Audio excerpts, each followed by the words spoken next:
Lecture de l'Apocalypse de saint Jean. Moi, Jean, j'ai entendu une voix qui disait : les deux témoins chargés de prophétiser, ce sont eux les deux oliviers, les deux chandeliers qui se tiennent devant le Seigneur de la terre. Si quelqu'un veut leur faire du mal, un feu jaillit de leur bouche et dévore leurs ennemis.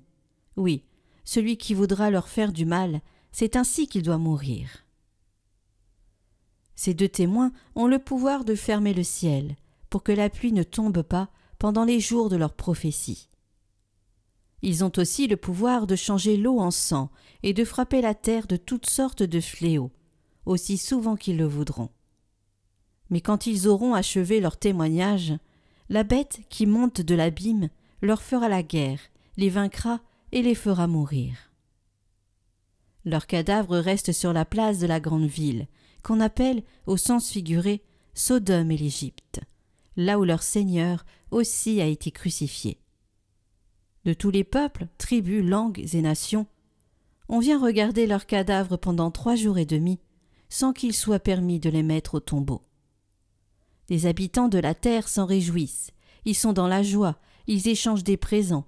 Ces deux prophètes, en effet, avaient causé bien du tourment aux habitants de la terre. Mais, après ces 3 jours et demi, un souffle de vie venu de Dieu entra en eux. Ils se dressèrent sur leurs pieds et une grande crainte tomba sur ceux qui les regardaient. Alors les deux témoins entendirent une voix forte venant du ciel, qui leur disait : montez jusqu'ici. Et ils montèrent au ciel dans la nuée, sous le regard de leurs ennemis.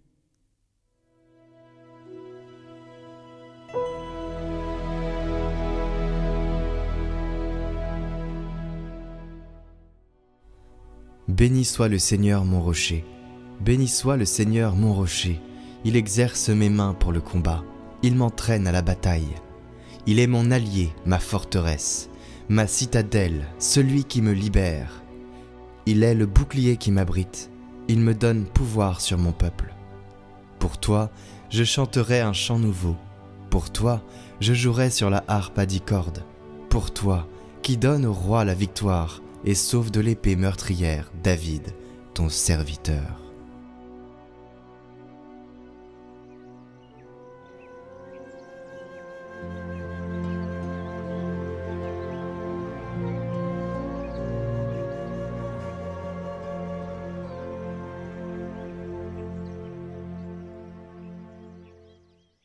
Évangile de Jésus-Christ selon saint Luc.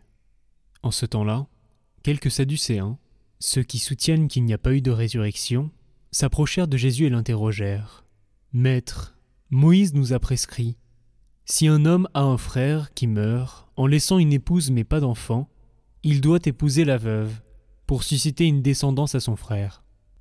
Or il y avait 7 frères. Le premier se maria et mourut sans enfant. De même le deuxième, puis le troisième épousèrent la veuve, et ainsi tous les 7. Ils moururent sans laisser d'enfant.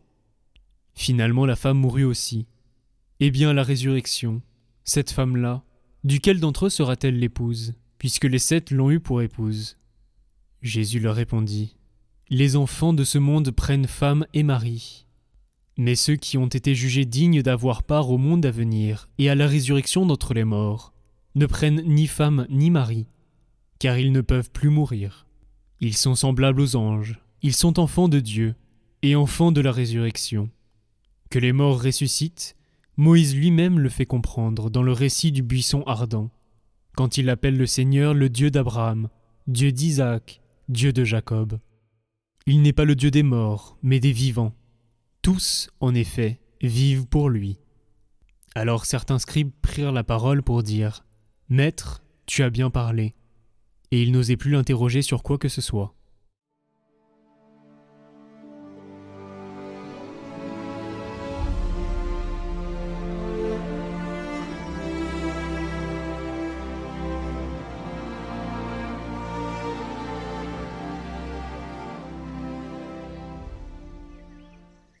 Commentaire de saint Justin. Il n'est pas le Dieu des morts, mais des vivants.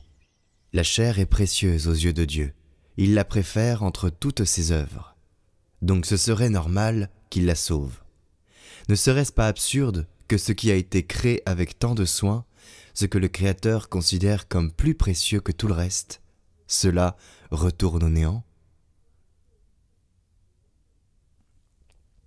Quand un sculpteur ou un peintre veulent que les images qu'ils ont créées demeurent afin de servir leur gloire, ils les restaurent lorsqu'elles sont abîmées. Et Dieu verrait son bien, son œuvre, retourner au néant et ne plus exister. Nous appellerions ouvrier de l'inutile celui qui bâtirait une maison pour la détruire ensuite, ou qui la laisserait s'abîmer quand il peut la remettre debout. De la même façon, n'accuserions-nous pas Dieu de créer la chair inutilement? Mais non, l'immortel n'est pas ainsi. Celui qui par nature est l'esprit de l'univers ne saurait être insensé. En vérité, Dieu a appelé la chair à renaître, et il lui a promis la vie éternelle. Car là où on annonce la bonne nouvelle du salut de l'homme, on l'annonce aussi pour la chair. Qu'est-ce que l'homme, en effet, sinon un être vivant, doué d'intelligence, composé d'une âme et d'un corps? L'âme toute seule fait-elle l'homme? Non, c'est l'âme d'un homme. Appelle-t-on homme le corps? Non, on dit que c'est un corps d'homme. Si donc aucun de ces deux éléments est à lui seul l'homme, c'est l'union des deux qu'on appelle homme. Or, c'est l'homme que Dieu a appelé à la vie et à la résurrection, non pas une partie de lui, mais l'homme tout entier, c'est-à-dire l'âme et le corps. Ne serait-ce donc pas absurde que tous deux existent selon et dans la même réalité, que l'un soit sauvé et pas l'autre? Ainsi, mes chers amis, Dieu valorise toute notre personne, corps et âme, et nous appelle à vivre pleinement dans cette unité. Cela nous invite aujourd'hui à prendre soin de notre corps, à donner du sens à nos actions concrètes et à vivre dans l'espérance.